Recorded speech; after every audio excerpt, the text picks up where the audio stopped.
जी नमस्कार दोस्तों, एक बार फिर से स्वागत है आपके अपने चैनल मैथ लाइव 2.0 में, जहां हर दिन शानदार ट्रिक के साथ और एक बेस्ट अप्रोच के साथ एक एक झटके में हर सवाल को चटकाना सिखाया जाता है। तो आज का सेशन बहुत ही ज़बरदस्त और तगड़ा दिखने वाला है। आप देख सकते हैं कि बीपीएससी टीचर्स भर्ती जो है उसका जो जनरल पेपर में मैथ का जो क्वेश्चन आता है वो आज मैंने लिया है, और इसके पहले मैंने अपलोड कर दिया था, उसको आप देख लिए होंगे। आई होप कि आपको बहुत अच्छा लगा होगा। और आज के सेशन में उसी को कंटिन्यू करते हैं जो जनरल पेपर में मैथ का सवाल पूछा हुआ है बीपीएससी टीचर भर्ती में। उसमें आपको जो भी सवाल मिला हुआ है, जैसा भी सवाल था, वो सब सवाल को मैं यहाँ डिस्कस करने वाला हूँ और बिल्कुल ट्रिकली एक एक झटके में चटकाना सिखाया जाएगा आज के सेशन में। तो बड़ा ही बेहतर और बेहतरीन सेशन होने वाला है। बस आप पेन पेपर लेकर बैठेंगे और आप बहुत अच्छे होंगे। आई होप कि आप बहुत अच्छे होंगे, ज़बरदस्त होंगे, तंदुरुस्त होंगे, स्वस्थ होंगे। तो आज के सेशन में देखिए कैसे चटकाना सिखाया जाता है, देखते चलेंगे। तो बिना देरी के सीधे चलिए सवाल पे। क्या कहता है कि यदि 3/4, क्या कह दिया है, यदि 3/4 कह दिया है, क्या कह दिया है 3/4, ठीक है। 3/4 के पावर क्या कह दिया है, -6 कह दिया है। और फिर कह दिया है इंटू 4/3 के पावर कह दिया है -8 कह दिया है। और बराबर में कह दिया है 3/4, बराबर में कह दिया है 3/4 के पावर n। तो कह दिया है कि n का वैल्यू बताइए। अब शानदार अप्रोच देखिए, शानदार ट्रिक देखिए, आपका दिल खुश हो जाएगा। सबसे पहले क्या करिए कि बेस को इक्वल करिए। बेस को इक्वल का मतलब ये 3/4 है, ये 4/3 है, ये 3/4, ये दोनों एक जैसा है, ये अलग है। ये उल्टा जन्म लिया है, इसको सीधा करना पड़ेगा। ये बेचारा उल्टा जन्म लिया है, इसको सीधा करना पड़ेगा। कैसे सीधा करेंगे, तो इसको 3/4 ऐसे ही लिखिए, पावर -6 से ऐसे लिखिए, इसको पलटिए, 3 ऊपर 4 नीचे, 3 ऊपर 4 नीचे। जैसे ही ये पलटिएगा तो यहाँ का साइन चेंज हो जाएगा, यहाँ का साइन चेंज हो जाएगा। ये माइनस था तो क्या हो गया, +8 हो गया। ऐसा कब होगा, जब अंश को हर बनाइएगा, हर को अंश करिएगा। यहाँ पर क्या दे दिया है इक्वल में, यहाँ पर इक्वल में दे दिया है, यहाँ पर कितना 3/4 के पावर n दे दिया है। अब मेरी बात ध्यान से समझिए, अब मेरी बात ध्यान से समझिए। बेस इक्वल है, अगर आपको मालूम हो तो एक तरीका मालूम होता है कि x के पावर m इंटू एक्स के पावर n रहे, बेस सेम रहता है, पावर को जोड़ दिया जाता है, तो पावर m प्लस क्या हो जाएगा, n हो जाएगा। उसी तरह यहाँ पर 3/4 का पावर क्या हो जाएगा, -6 अब +8 हो जाएगा, -6 + 8 इक्वल टू 3/4 के पावर क्या हो गया, n हो गया। अब 8 में से 6 गया तो कहेंगे कि 2 हो गया। कितना हो गया, 2 इक्वल टू 3/4 के पावर क्या हो गया, n। अब देखिए बेस इक्वल है तो पावर भी इक्वल कर देंगे, बेस समान है तो पावर भी समान कर देंगे। तो n बराबर यहाँ क्या लिखेंगे, तो कहेंगे 2 लिखेंगे। और यही 2 आपके सवाल का करेक्ट आंसर रहा। आई होप कि ये बात आपको पूरी तरीके से क्लियर हो गई होगी। n बराबर 2 का मतलब हो गया इनमें से कोई नहीं, मतलब ऑप्शन कौन हो गया, ई हो गया। ऑप्शन कौन सा हो जाएगा, ई हो जाएगा। क्लियर हुआ, पसंद आया ना, शानदार अप्रोच है ना, कहीं पर किसी प्रकार की दिक्कत तो नहीं आई। आई होप कि आपको कहीं पर कोई समस्या नहीं आई होगी। बहुत शानदार अप्रोच है, बहुत शानदार ट्रिक है। सवाल को चटकाने का बेहतरीन तरीका यही है। पहला सवाल आपने चटका दिया, अब देखिए दूसरा सवाल कैसे चटकाएंगे। क्या कहता है, देखिए ये सब PYQ है, प्रीवियस ईयर में पूछा हुआ सवाल है, आप देख सकते हैं, है ना। अगला सवाल देखिए क्या कहता है। अगला सवाल यहाँ पर कहा है, अगला सवाल कहा है कि 4 के पावर -1 कह दिया है, प्लस में कह दिया है क्या, तो कहेगा कि 8 के पावर -1 कह दिया है। प्लस में क्या कह दिया है, 8 के पावर -1 कह दिया है, ठीक है। और डिवाइड में क्या कह दिया है, तो कहेगा कि डिवाइड में आपको कह दिया है, डिवाइड में आपको कह दिया है 1/, है ना, 3 के पावर 2 के पावर -2 दे दिया है, दे दिया है। बहुत बढ़िया। अब इसको सिंप्लीफाई करना है, तो देखिए इसके पावर को -1 को यहाँ से गायब करना पड़ेगा। यहाँ से ये बेकार में बैठा हुआ है ना, कर्ज लेकर बैठा हुआ है, इस कर्ज को हटाना पड़ेगा, इस कर्ज को हटाना पड़ेगा। कैसे कर्ज हटेगा, तो देखिए इसको देखिए एक कंसेप्ट याद रखिए, एक्स के पावर -1 हो तो इसको हम ऐसे लिखते हैं, देखिए कर्ज को हटाने का तरीका।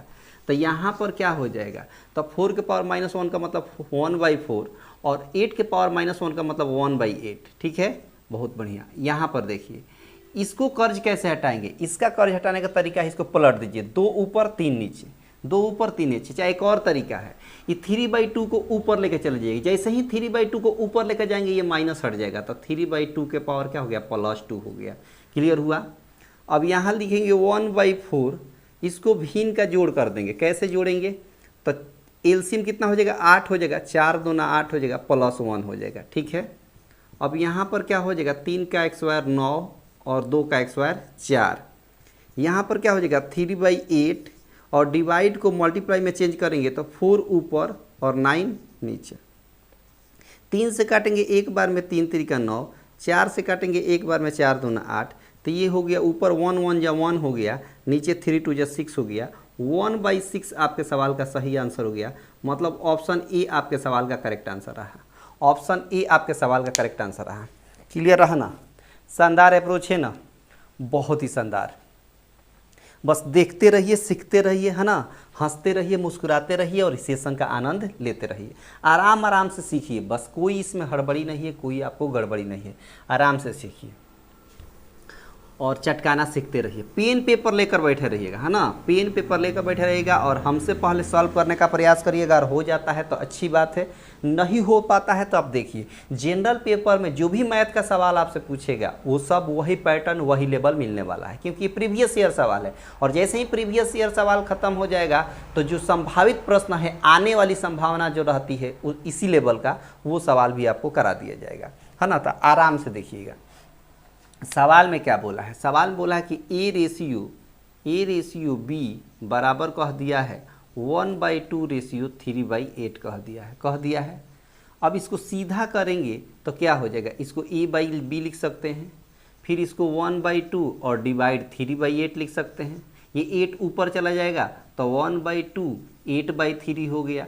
2 से काटेंगे 4 बार में तो 4/3 मिल गया। तो वो a/b = क्या हो गया, 4/3। फिर दूसरा कह दिया है बी रेशियो सी कितना कह दिया है, तो कहेगा कि बी रेशियो सी कह दिया है 1/3 और रेशियो में क्या दिया है 5/9। इसको ऐसे भी लिख सकते हैं कि b/c बराबर में 1/3 और इसको पलट दीजिए। रेशियो को पलटिएगा कैसे, तो 9 ऊपर चल जाएगा, 5 नीचे आ जाएगा, 3 3 या 9 हो गया, 3/5 हो गया। क्या, b/c बराबर 3/5 हो गया।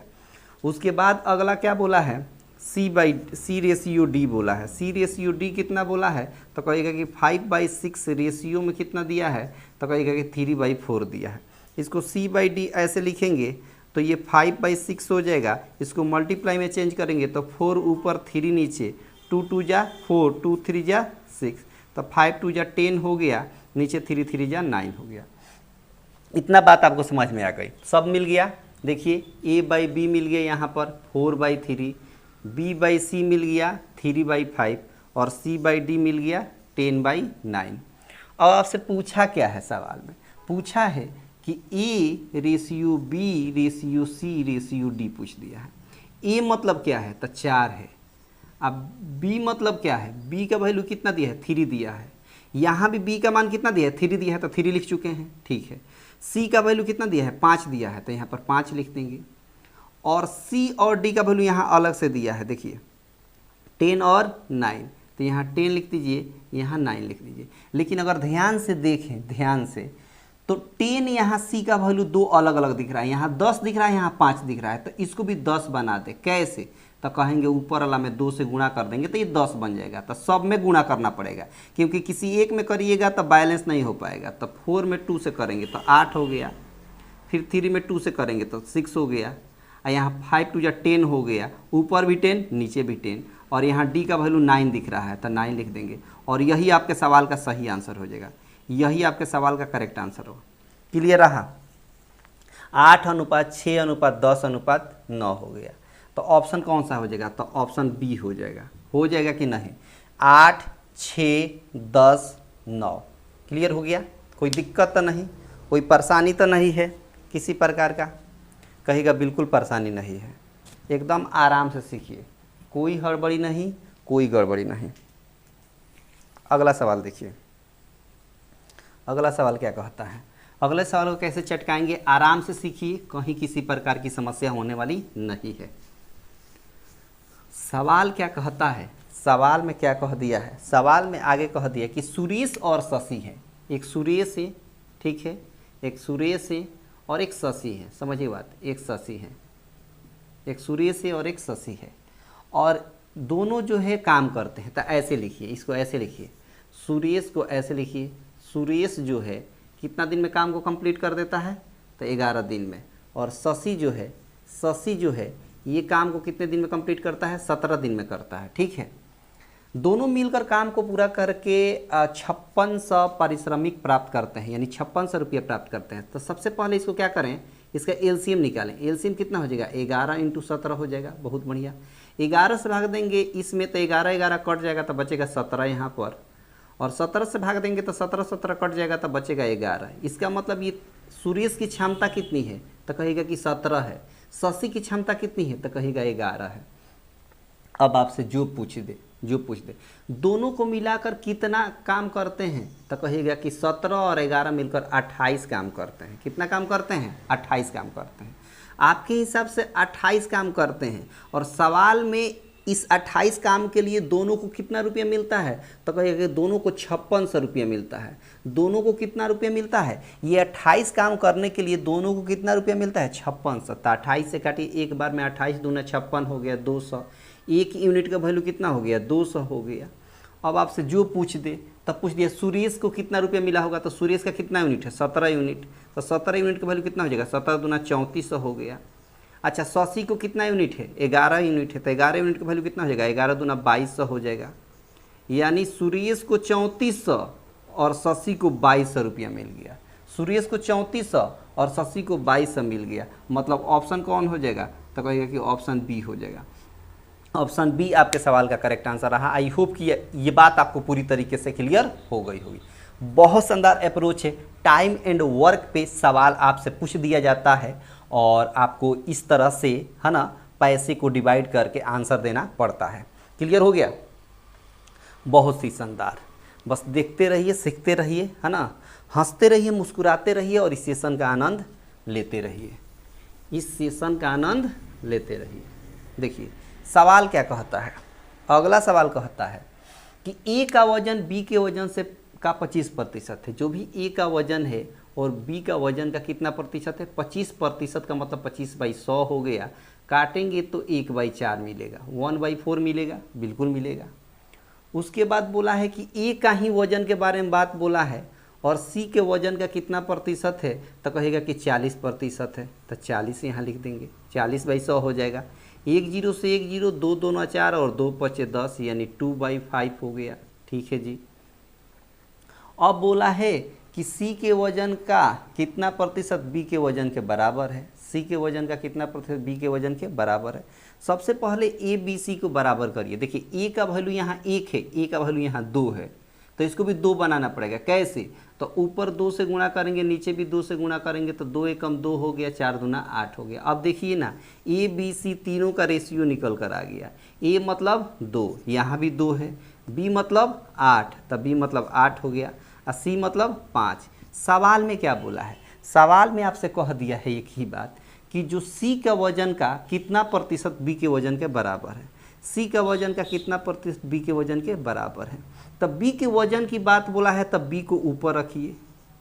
सी के वजन से तुलना किया है तो सी का वैल्यू नीचे रखिए, जिससे तुलना किया जाए उसको नीचे। आप परसेंट में बदलने के लिए 100 से गुणा, 5 से काटिए, 5 दूना 10, 20 हो गया। 20 में 8 से गुणा करिए तो 160 होगा। 160 आपके सवाल का सही आंसर हो गया। 160 आपके सवाल का सही आंसर रहा।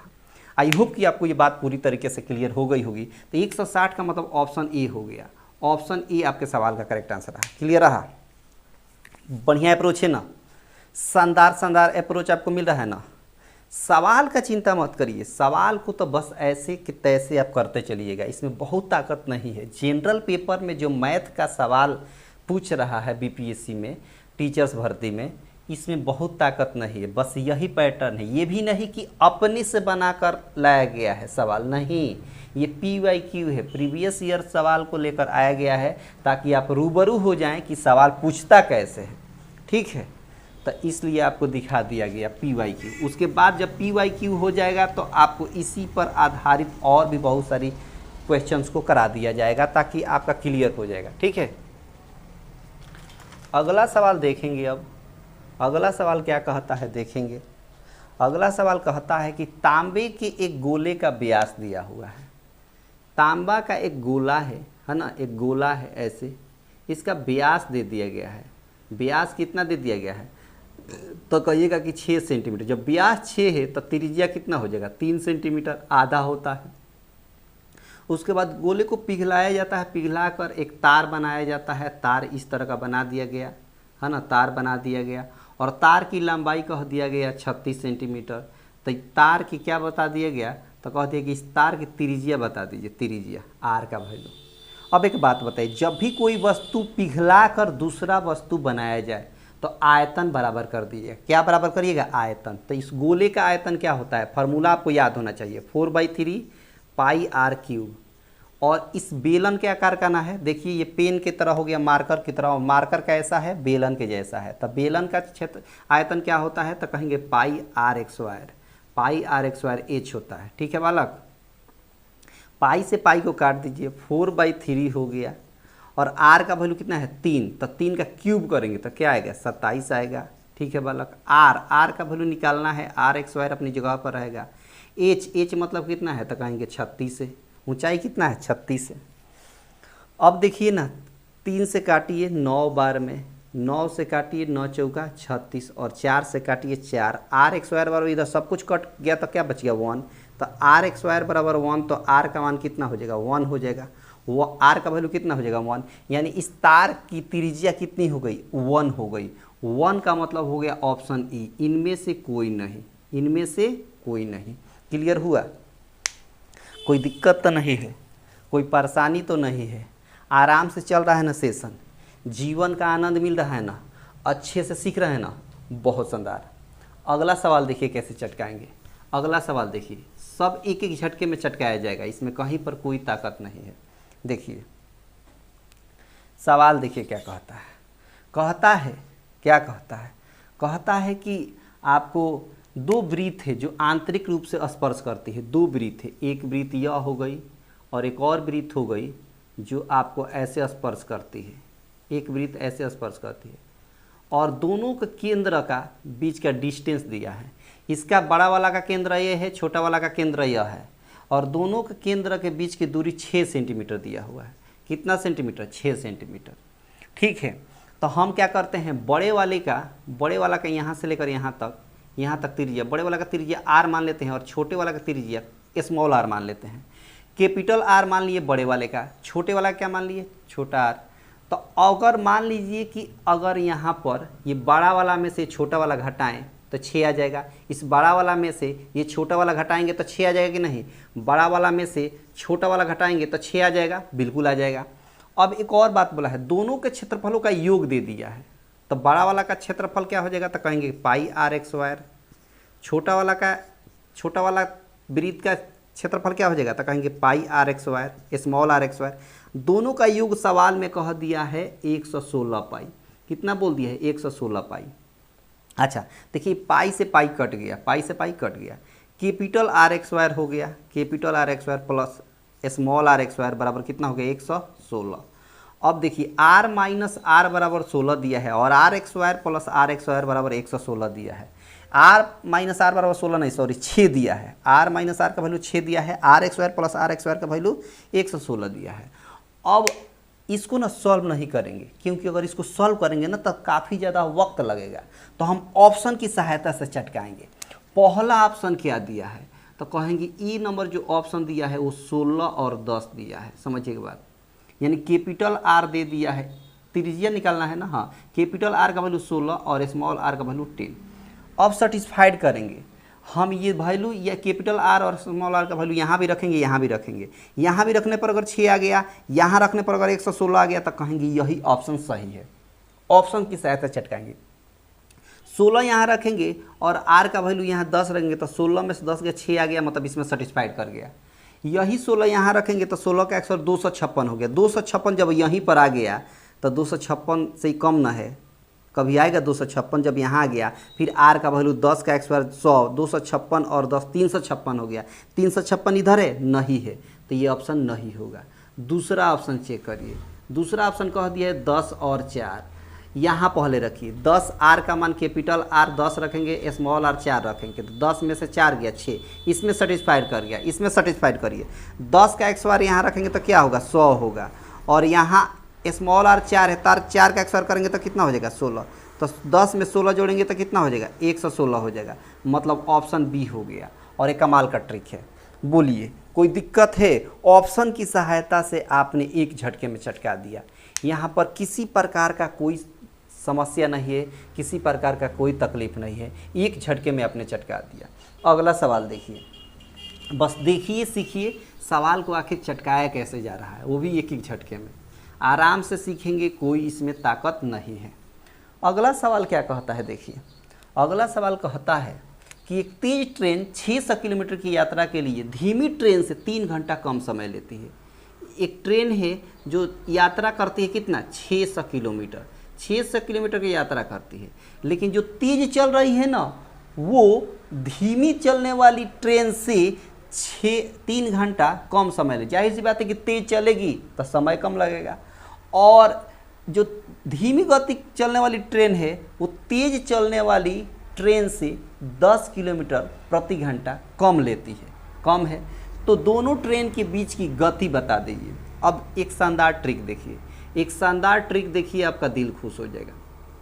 कल के क्लास में मैंने एक डिस्टेंस निकालने का एक टेक्निक बताया था, दोनों के बीच के डिस्टेंस निकालने का एक टेक्निक मैंने क्या बताया था कि पहला स्पीड इंटू दूसरा स्पीड, नीचे पहला स्पीड और दूसरा स्पीड का अंतर, और यहाँ पर दोनों के टाइम का अंतर, दोनों के ट्रेन के टाइम का अंतर, ये मैंने बताया था कल के क्लास में। इसी पर यह भी चटकाएंगे एक झटके में, देखिएगा कैसे। डिस्टेंस कितना दिया है तो कहेंगे 600 दिया है, बहुत शानदार, डिस्टेंस 600 दिया है। पहला स्पीड इंटू दूसरा स्पीड नहीं पता, ठीक है, लेकिन पहला स्पीड और दूसरा तेज चलने वाली और धीमी चलने वाली दोनों का अंतर दिया है। देखिए ना, अंतर मैंने कल बताया था ना कि जब भी कोई किसी से कम चले या ज़्यादा चले, या कम हो या ज़्यादा हो, तो अंतर की बात होगी, मैंने बताया था। तो 10 किलोमीटर प्रति घंटा कम है, इसका मतलब दोनों में कितना का अंतर है 10 का अंतर है, ठीक है। टाइम देखिए, टाइम में भी अंतर दिया है, कम का है या ज़्यादा का है। 3 घंटा कम समय लेती है ना तेज चलने वाली, तो दोनों में टाइम का अंतर कितना है 3 घंटा है, तो यहाँ 3 घंटा लिख दिए।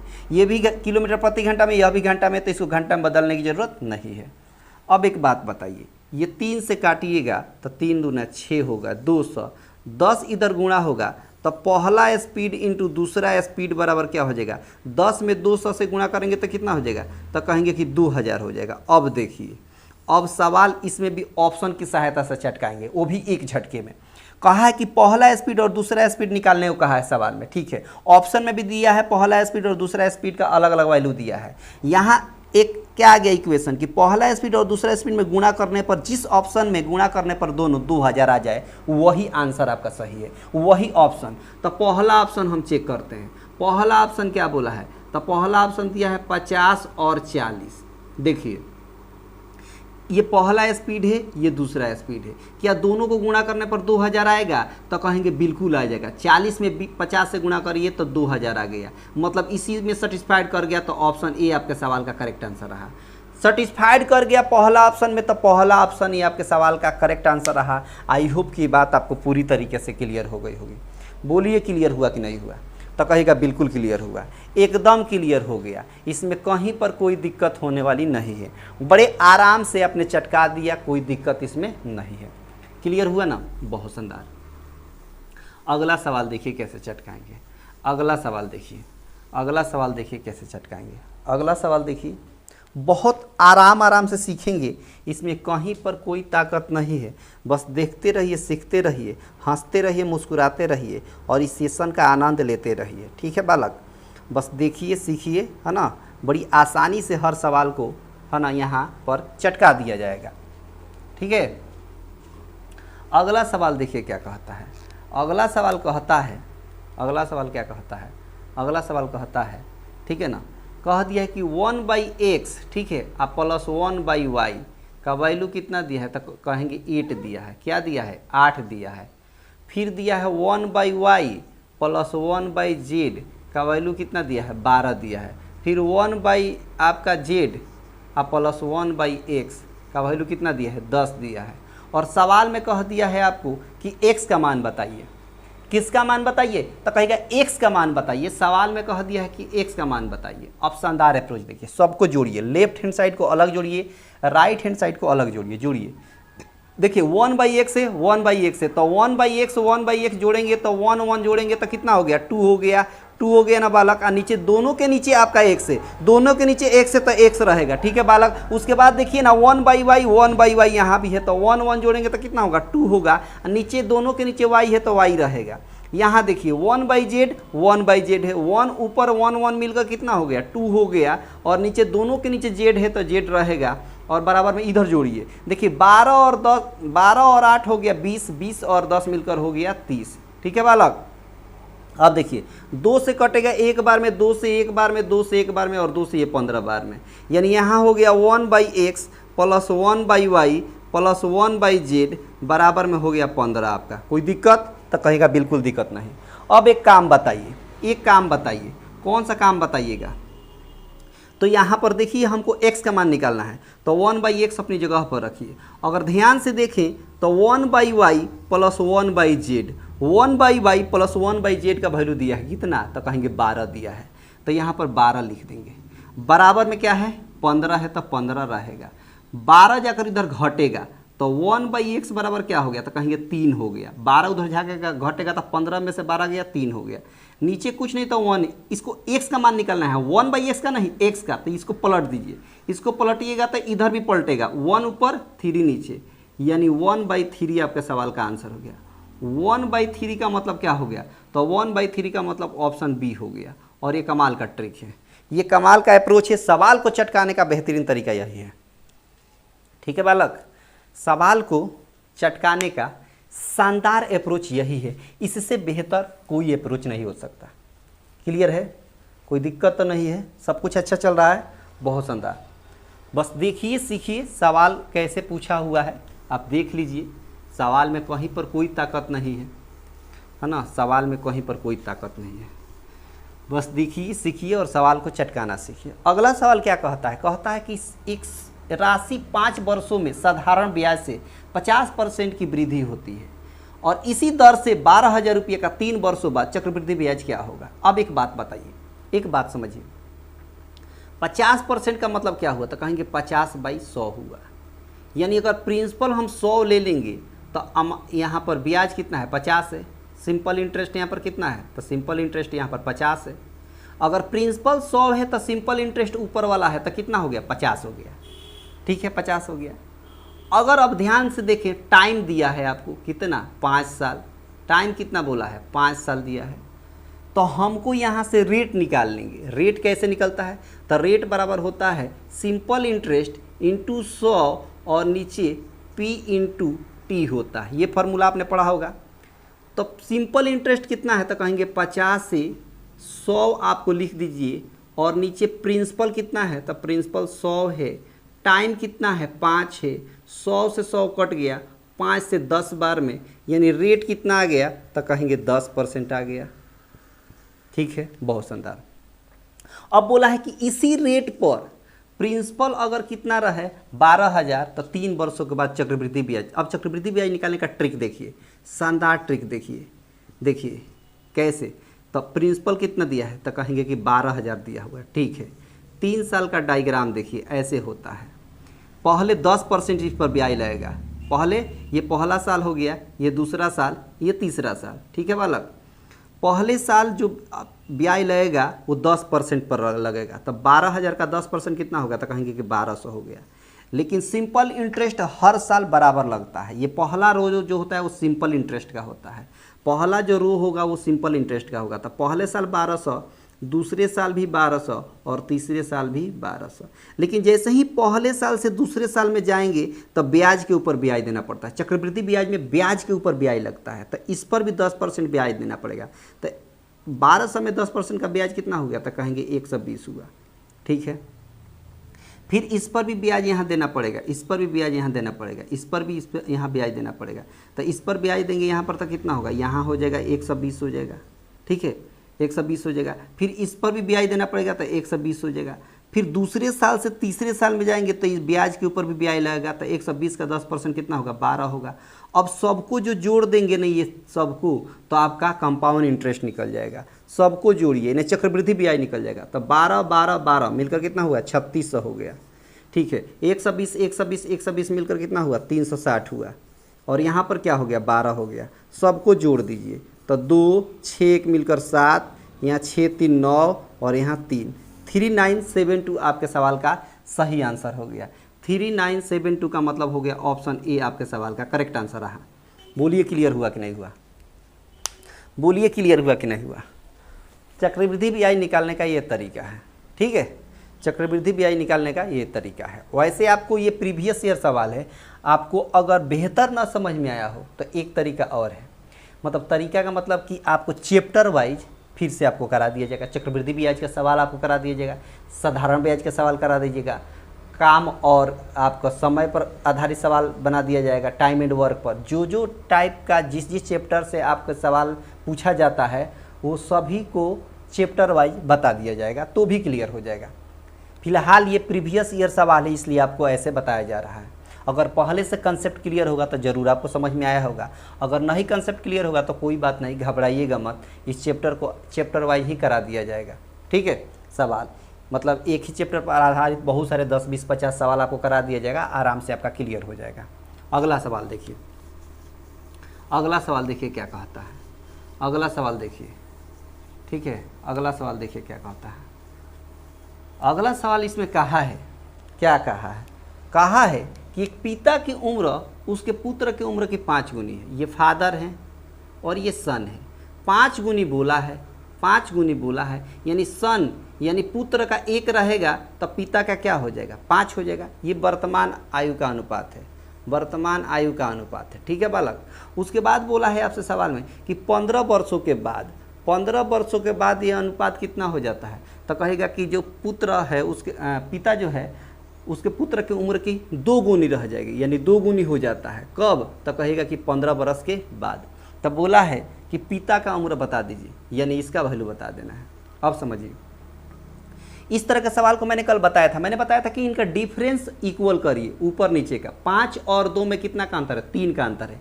1 और 1 में कितना का अंतर है, 0 का अंतर है। तो हम पहले अंतर बराबर करेंगे। अंतर बराबर करने का तरीका क्या है कि इसके रेशियो से ऊपर में गुणा कर, इसके रेशियो के अंतर से ऊपर वाला में गुणा करिए, इसके रेशियो के अंतर से नीचे वाला में गुणा करिए। तो देखिए 5 और 1 में कितना का अंतर है, 4 का अंतर है, तो 4 से नीचे गुणा कर दीजिए। 2 और 1 में कितना का अंतर है, 1 का अंतर है, तो 1 से ऊपर में गुणा करिए। तो एक नया रेशियो मिलेगा, वर्तमान आपका मिलेगा। वर्तमान में रेशियो क्या मिलेगा, 1 से गुणा करेंगे तो 5:1 मिल गया। 4 से गुणा करेंगे तो 15 साल बाद वाला फिर मिल जाएगा, नया वाला। जब 4 दूना 8 हो गया और 4 एकम 4 हो गया।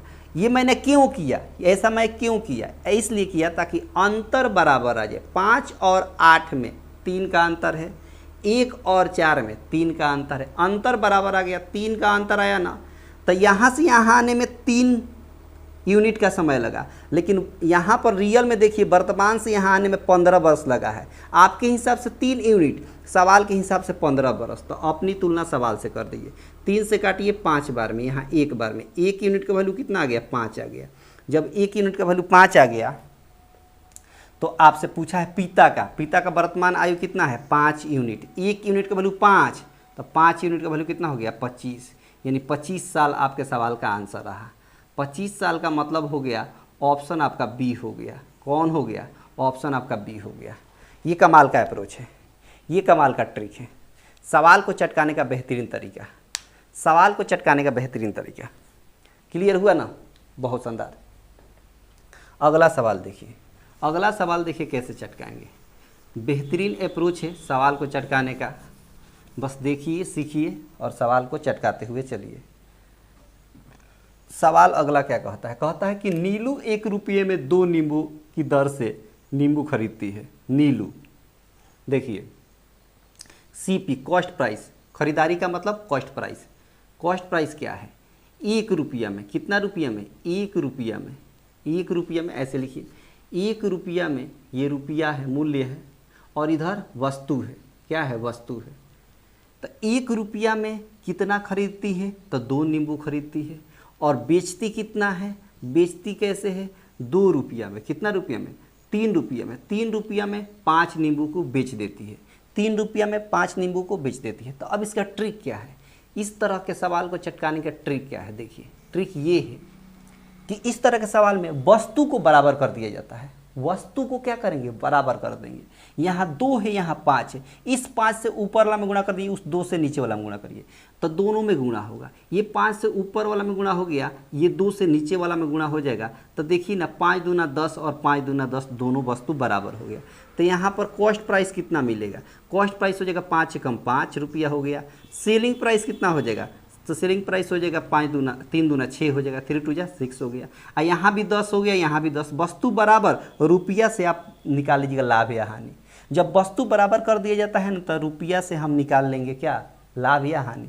देखिए 5 रुपया में खरीद रहे हैं, 6 रुपये में बेच रहे हैं, कितनी की लाभ हो रही है, 1 की लाभ हो रही है, कितने पर, 5 पर। हमेशा लाभ और हानि कॉस्ट प्राइस पर निकाला जाता है, हमेशा कॉस्ट प्राइस नीचे रहेगा।